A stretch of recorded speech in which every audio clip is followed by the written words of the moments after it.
Joan, did you say that guy who died by the rattlesnake bite, he tried to pick the rattlesnake up? Yeah, he picked it up and got bitten on the hand. Yep. So do we need to start running public service announcements? I don't mean to criticize the dead, but I mean... well, I think it's... Don't pick up rattlesnakes. Yeah. And you know a rattlesnake because they have the little rattle in the back, right? And the diamond on their back. The Yep. diamond design on the back. Yeah, so, I mean, obviously don't pick up rattlesnakes. You know, people have these things, and this was out in the wild, and that's fine, well and good, but some people have, like, these kinds of snakes as pets and stuff. Yeah. Never really understood that. Nope. Never really understood it. Sam apparently had a snake as a pet. I did. It was a ball python. Yeah. Which, you know, obviously on your python and constrictor line of thing, you're not going to have that risk. But I had to give him to the zoo. He got belly rot. He got to be about 6 feet long. It was too big for his cage. And so I gave him to the zoo. I don't know what the zoo did with him. But to your point, Dan, there are people all over social media that are venomous animal keepers. And then you see, you know, after so many posts that they end up dead, and you go, how did that happen? There was a guy, they found a big, massive python in Los Angeles, and it was on top of a dumpster, and it was just so long that it was on top of the dumpster around the edges. That's how long this python was. Wow. Dude comes along. I saw this. Did you see that, Joan? Yeah. Dude comes along and just picks it up on the neck. That's it. Yeah. And nothing bad happened to him, but, I mean, good Lord, why would anybody? Because you know that had to be somebody's pet. You don't, in Los Angeles, I mean, they don't have big Florida Everglades size pythons just, you know, in the woods around Los Angeles. It doesn't work that way. Somebody obviously had this thing as a pet. Decided they couldn't take care of it. And it was, I don't know if they threw it in the trash can or what, but I mean, this thing was long. And it can kill people. There was a thing, I don't mean to go dark. There was a story in, I think it was Canada, where somebody had one of these things as a pet, and it slithered through, like, the air conditioning ducts and all that. And it killed a couple of kids. Yeah. Do you remember that story, Joan? Horrible, horrible story. There just have been many stories about snakes doing such things with children. 100-pound snake kills 2 boys during sleepover. Yeah. That's it. That's it. You know, I got in trouble for telling that story on the radio. Why? Because the guy said nobody wants to hear about a snake killing a couple of kids. Well, I think... So here I am. Yeah. What year was that? 2020. 2020. No, this one I'm thinking about was... Oh, 2013. My bad. Thank you. 2013. Yeah, 2013 is when I got in trouble for that in Denver. Oh, in Denver? And here I am telling the same story 12 years later. Anyway, moving right along. Hey, Joan? Yeah. Need some audio. Speaking of snakes. This is about as clear evidence you could find of intent by the campaign to collude with the Russians. He may be the first president in quite some time to face the real prospect of jail time. The Russians offered help. The campaign accepted help. The Russians gave help, and the president made full use of that help. The evidence is now overwhelming and unequivocal. So that is... it's unbelievable. Of course, everyone's not-so-favorite snake, Adam Schiff. And that is back in 2017, 2018, as he was trying to sell Russian collusion. Every single one of those sound bites, he knows that he is lying, just like Hillary, James Clapper, John Brennan, the rest of these people from the swamp and in the Obama era. And as I very carefully tried to explain yesterday, you have the top of the corruption, which is Obama, Hillary, and so forth. There in the Obama administration, and Hillary running against Donald Trump. She's the one that sort of conjured up this whole thing, manufactured the accusations of Russian collusion with the dirty dossier.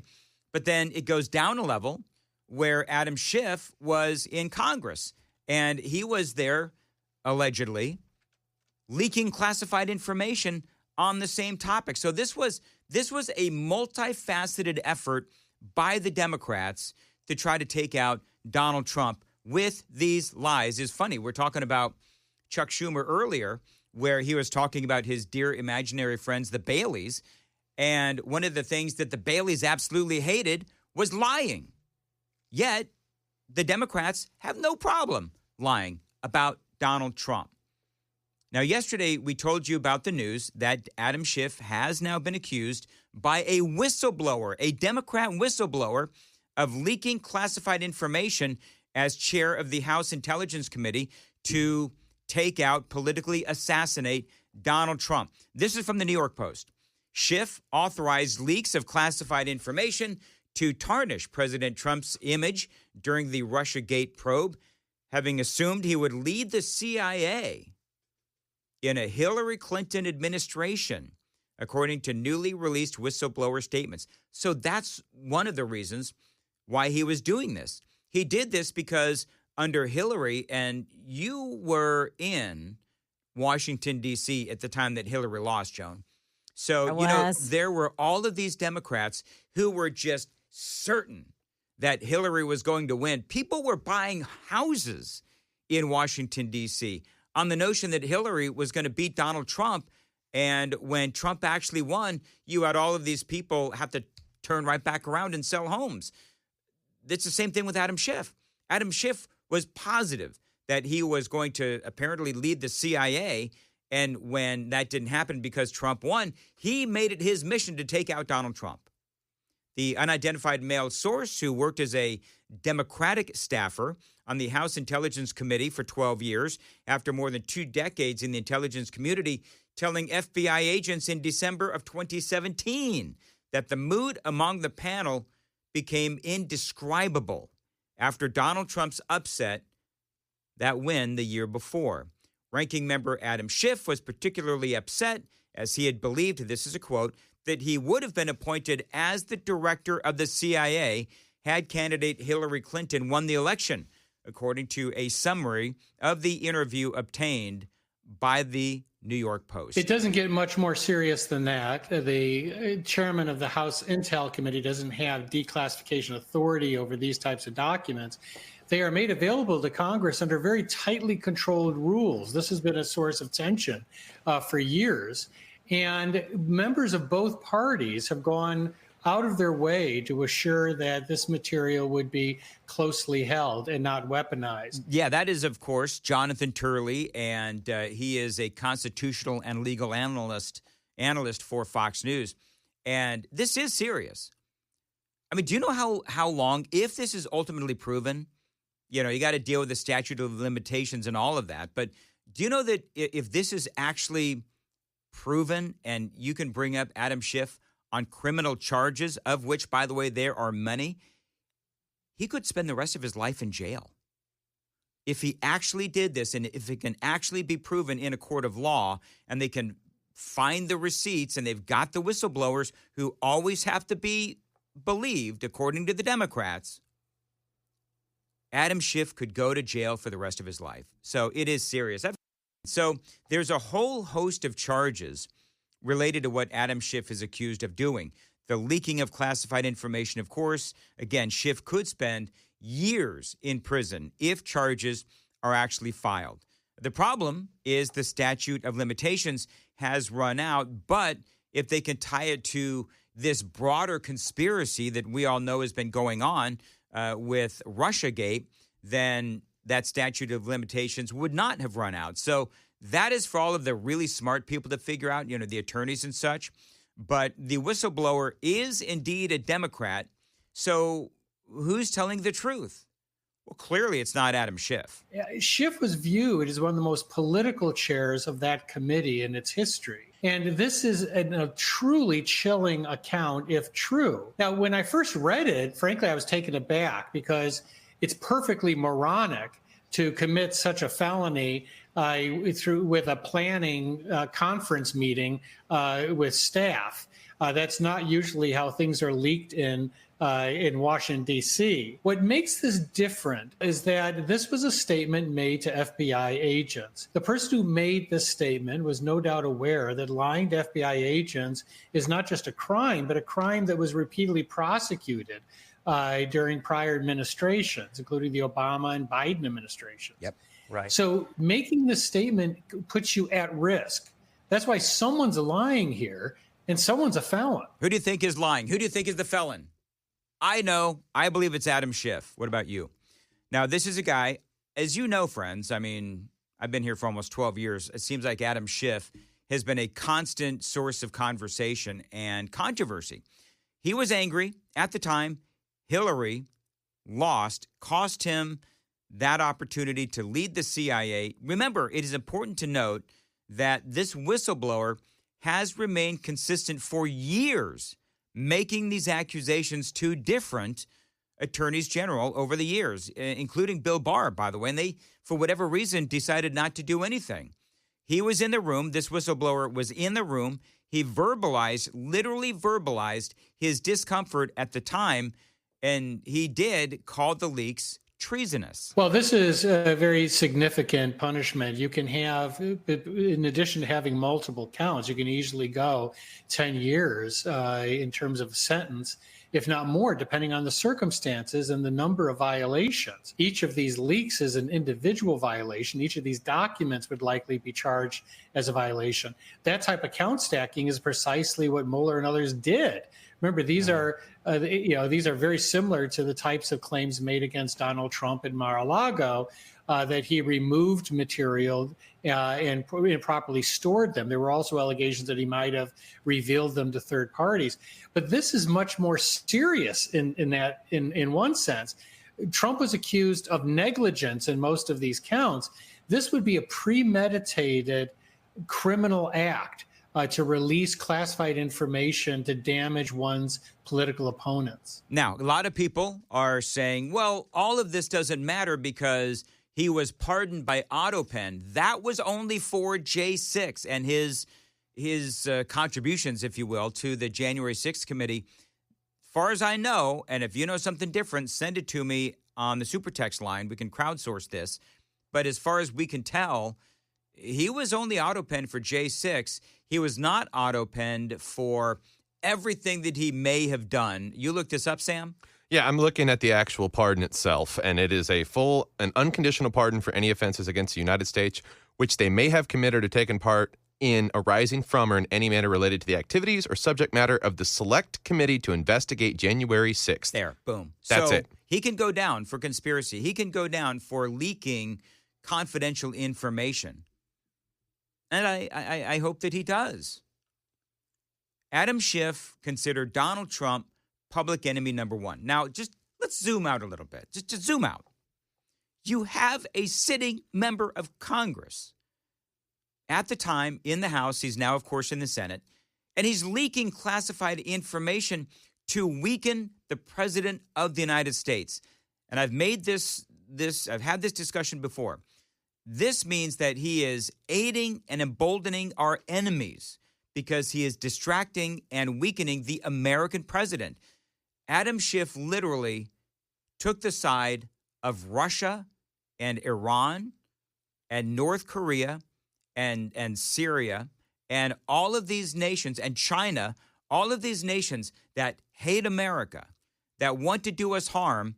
What Adam Schiff did was weaken our president at a time when he was dealing with all of these other foreign nations and dictators, all because Hillary lost and he did not get to be head of the CIA. That's a truly chilling prospect, the idea of Adam Schiff having that particular position. Right. He was widely accused of misusing this information. Of course, he was the one, after the special report found no actionable evidence of Russian collusion, who said, I have the evidence. I have classified material that establishes Russian collusion. He just never produced it. And people generally, I think widely today, agree that it doesn't exist. You can only imagine what would have happened if he had gotten that position under Hillary Clinton. Oh, can you imagine? And the crazy thing is, the fine people of California gave Adam Schiff a promotion. They voted for Adam Schiff, a guy who we now know. And by the way, this has always been known in Washington, D.C., that Adam Schiff was long suspected of leaking classified information. People in California don't care. They gave dude a promotion to the Senate, from the House of Representatives now to the Senate. Voted for Schiff over Steve Garvey, the baseball player of all people. And of course, Garvey was running as a Republican. Abby Phillip, Joan, from over there on CNN, Yeah. she gave Donald Trump a new nickname, and apparently MAGA is all in. Here's what she said. Get right to what America's talking about. Donald Trump makes himself Batman, and the nation's capital is Gotham City. There you go. Trump is now Batman. It is I, the Cape Crusader, the Dark Knight, the Batman. I'm There you surprised go. he hasn't posted a Truth Social picture of himself with like the Batman outfit on. No, but you know it is online, and I just posted it to my X feed. Is Donald Trump is walking on the White House lawn. His shadow is Batman. So if you want to see that, feel free. It is on my social media. Follow me at Dan Mandis Show. Joan, wasn't it the Washington Post that said democracy dies in the darkness. darkness? Yeah. They not only said it, but they put it on as part of the flag Yeah, I know. at the top of the paper. Yeah, democracy dies in the darkness. All right, my audio up. All right, so with that spirit in mind, Why had there been no consequences for Dr. Adrian Battle? that was apparently last night at the Metro Council Yes. school board meeting. So if we'll go with the spirit of the Washington Post and if democracy dies in darkness, why don't we know more about this whole thing, the $6.5 million in lawsuits that were settled behind closed doors, Metro Nashville School District and the school board. They settled all of these lawsuits that were leveled against Dr. Adrian Battle, the director of schools. And nobody is answering any questions. And clearly, Dr. Adrian Battle, she is not answering any questions. And the last time I heard, Why had there been no consequences for Dr. Adrian Battle? she still has a job. I want to know what she has on who. That's what I want to know. I'm not going to harp on this morning, but I want to know what she has on who. Because she is cost, and apparently some people are saying there might be even more lawsuits. I think there were a total of 5 different lawsuits, $6.5 million in total to former employees who were suing Dr. Adrian Battle and the school board for, a variety of offenses, if you will. And the media is not allowed to ask any questions. And again, all of this was done behind closed doors. This is from Fox 17. They want the director of schools, Dr. Adrian Battle, who is at the center of these lawsuits, to face consequences. I do fault the board for not holding Dr. Adrian Battle accountable, said parent Ted Willis during Tuesday night's school board meeting. He, along with several others who are part of a nonprofit Nashville organization called Propel, went to the meeting to get accountability. Now, side note, I tried to get the leader of this organization, Propel, on the show, I think it was like a week and a half ago. And unfortunately, she ended up getting sick the day that she was supposed to be on with me, so she wasn't able to come on. But, I mean, she's really smart, wicked smart, and she does have a lot of questions about and a lot of accusations against Dr. Adrian Battle. And I do appreciate that these parents, they're getting up. Why had there been no consequences for Dr. Adrian Battle? And they're asking questions. Questions, by the way, I don't see. Can I ask a question? So where is Afton Bain? Where is, I don't know, some of these other, Heidi Campbell? Where's Heidi Campbell? Where's Justin Jones and Justin Pearson? Why are they not standing up and asking why it is that Metro School Board is in darkness, where democracy dies? Why is it in darkness? They are not telling people, number one, why these lawsuits were settled, the $6.5 million, and why is it that Dr. Adrian Battle is not suffering any kind of consequences whatsoever, which means that this is only going to continue to happen. In July, the Metro School Board voted to pay out $6.5 million to 5 former school district employees. The lawsuit claims the reason for their dismissal ranges from recommending discipline for Dr. Battle's brother, also employed by the district, nepotism much, or speaking out against her leadership. So basically what happened is they came out, these 5 people, some of them, they came out and said, okay, so Dr. Battle's brother, who I guess works in the district, and from what I understand, slugged a parent. He's like a coach and slugged a parent. And so people within the district are like, are we going to, I don't know, do anything about your brother slugging parents? And apparently those people were fired. I think they'd be, actually doing their job for Justin Jones and Afton Bain and Heidi Campbell. I think they'd, actually answering and standing up for their constituents in their areas, that would probably be part of the problem for them. You know what? Here's the deal. They're always screaming, aren't they, about the children. They're always screaming about the children. So this is $6.5 million that the children will not have at their disposal because they're spending it on lawsuits. You can't really fault the teachers for taking the settlement, even though they could have had their day in court to have it all transcribed and everyone could have access to the information. But that's a lot of money. And on a teacher's salary, I get it.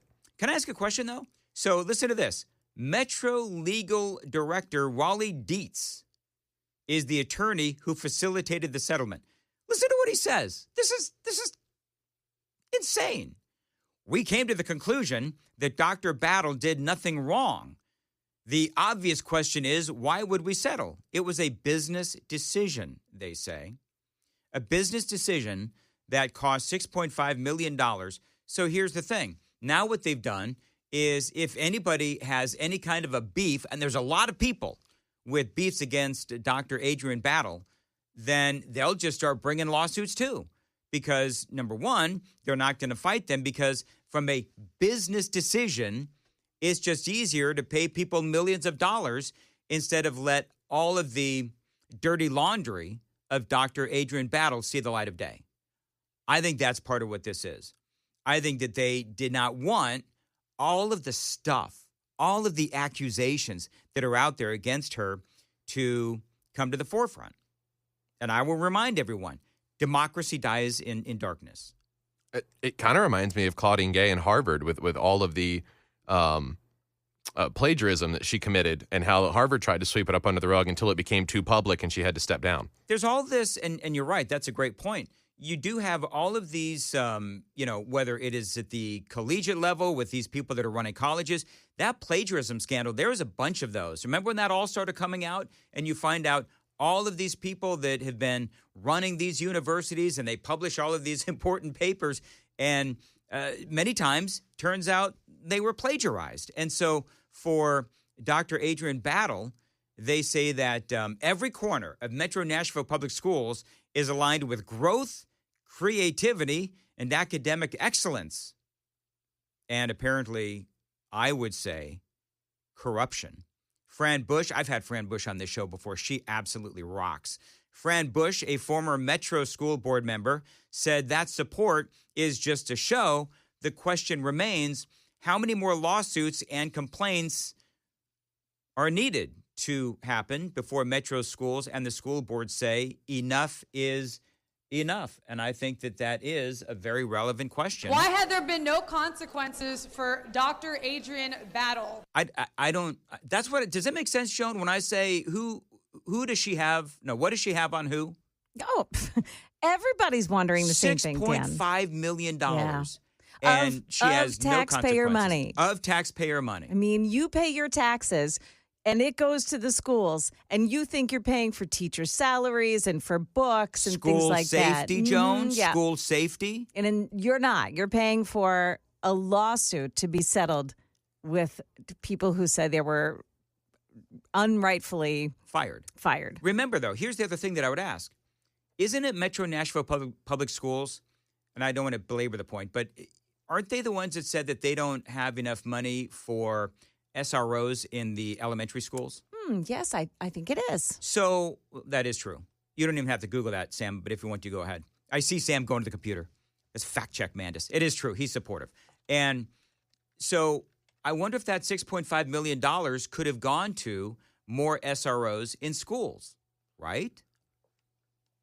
They also declined funding a couple of years ago. They did. That was really bizarre. I don't remember all of the details on that. The bottom line is, and this is why I have such a burr in my, for Adrienne Battle, is because she is of the ilk that she believes that police officers are really scary and they shouldn't be in schools protecting children because police officers are scary and they don't want to frighten the kids.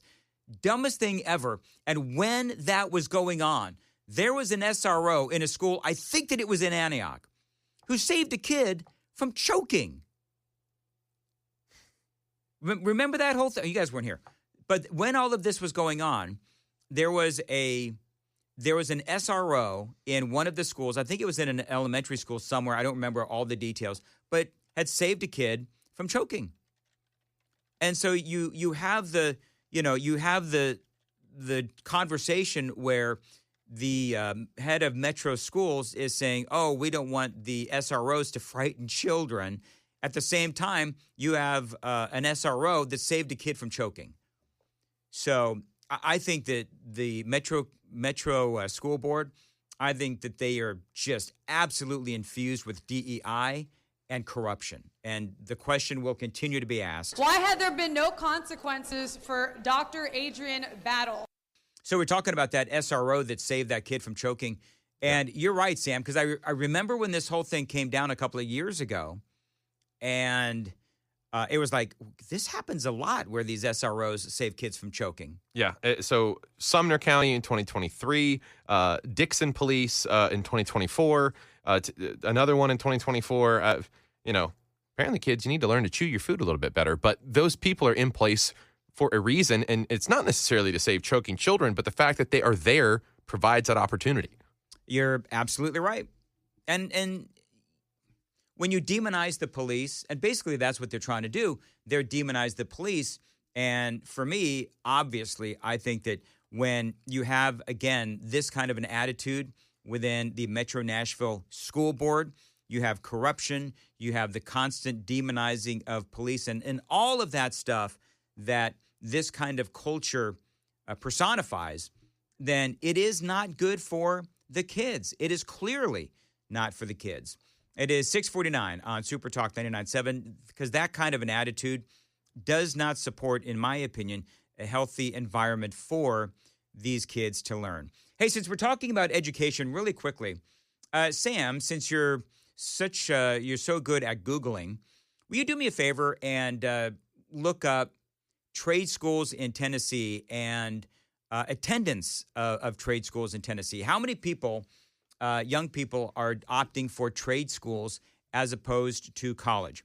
The reason I'm asking is because I am, and you people that have listened to me for a long time, you know that I am a huge advocate of trade school. Trade schools is becoming a trend lately, especially for college graduates seeking a job. Programs that can get people ready to work much faster than a traditional four-year program. As of 2025, the number of people enrolling to trade schools rose by 15% compared to previous years. 15%. So fewer people across the country are going to hoity-toity colleges. I have such an attitude towards colleges. And they are going to trade school. And so, Sam, what are the numbers looking like in Tennessee real quick? So the Tennessee Colleges of Applied Technology in the 2023-2024 academic year saw a total enrollment of 44,723 students, which is a 19% rise on the previous year. So now we're getting into 2025, and it's growing even more. Yep.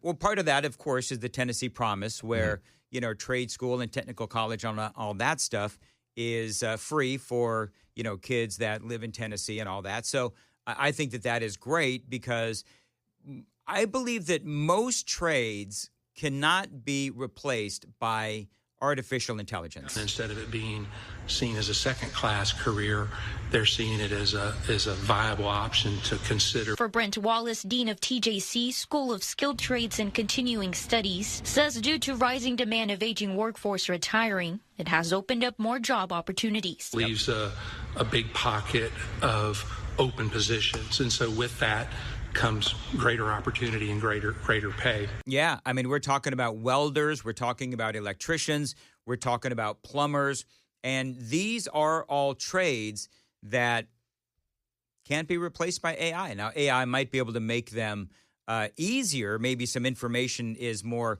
quickly obtained. But when it comes to, the physical aspect of welding or, whatever plumbers do with the pipes and all that kind of stuff, no. You need an actual person to do that. And so the attitude in America really, and I love this, the attitude has changed across America where people see not only what is going on in colleges, but also what is happening to college graduates. Remember, I did that topic a while ago where you have all of these kids, young adults, that are graduating college with STEM majors, science, technology, what's the E? Engineering. Engineering and math, STEM majors. And they can't find a job because our government, and Trump should be fixing this, and J.D. Vance has called this out, but our government is importing all of these people from places like India and China to work far cheaper. And yes, artificial intelligence is replacing a lot of those white-collar jobs. So these poor young adults coming out of school and they've got their fancy diploma, well, they're fighting artificial intelligence and they're fighting far lower paid foreign workers. Wallace says HVAC has grown the most from 2024 to 2025 at 29%. There have been notable spikes in interest among female students. For trade school student Maria Govea, I like automotive. She reconsidered going to a four-year university. Definitely opened my eyes when I saw how much it was. Compared to a four-year university, at minimum, it can cost $40,000, while for trade, a full program, which is at most 2 years, can cost at minimum $10,000. And by the way, again, free in Tennessee, thanks to the Tennessee Promise. And people chiming in on the super text line, a lot of those trade workers, those skilled workers are saying, one guy said he makes six figures doing a trade. We asked him what that trade is, but I can guarantee you it's going to be a plumber, an electrician, whatever. Did he respond? He hasn't responded, but he went to TCAT out in Hartsville, Trousdale County, and he makes six figures. I have a family friend who got his mechanics, and he's a master mechanic. He's just turned 25 at a Range Rover dealership in Kansas, and he makes six figures as well. There you go. I mean, I love that story, and I did want to get that in.